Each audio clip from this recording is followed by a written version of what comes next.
ရိုးသားမှုရဲ့ရွှေရောင်လယ်ကွင်း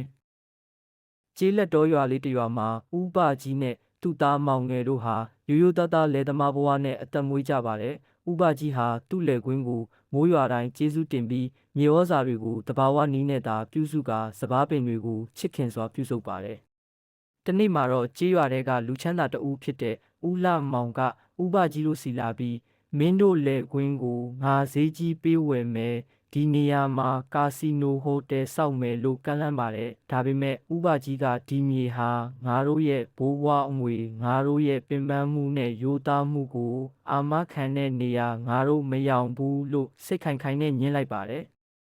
အချိန်အတန်ကြာတဲ့အခါဥပကြီးတို့ရဲ့တဘာဝနီလန်းနဲ့စိုက်ပျိုးတဲ့စံစပါးတွေဟာအနက်အရသာပြေးဝပြီးနာမည်ကြီးလာပါတယ်ကျေးလက်ဒေသခံတွေဒါမကမြို့ကြီးတွေကပါသူတို့ရဲ့စံကိုဝယ်ယူကြပါတော့တယ်တစ်ဖက်မှာလည်းဦးလှမောင်ရဲ့ဟိုတယ်စီးပွားရေးဟာတဘာဝပတ်ဝန်းကျင်ကိုထိခိုက်မှုတွေကြောင့်နာမည်ပျက်ပြီးရှုံးနိမ့်သွားပါတော့တယ်